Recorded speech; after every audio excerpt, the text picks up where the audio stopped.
So, some of you may be wondering what causes a guy to write a crazy book like Raven's Lament, well, to be honest, this novel started out being called Haida Wind Songs at first. It's based on a true story. So about 30 years ago, a guy in protest of logging of all things cut down this very rare tree.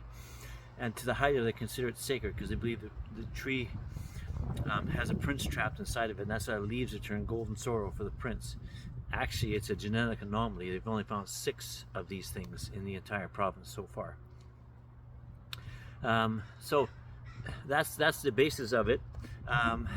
I first was sitting in the Victoria Museum in Victoria, the Provincial Museum, and before I started writing this book, and I remember sitting there. I went down into the lower section where they have their totems. It's a dark room, and I was just sitting there by myself, and I swear up and down I could hear voices talking to me.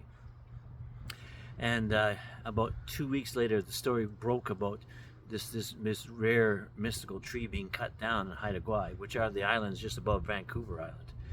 So I reached out to one of my friends later on, and he said to me, he says, yes, he says, so the problem with all the First Nations, particularly in BC, is we died off by tens of thousands due to no immunity against some of the Caucasian diseases. And our culture is very oral based.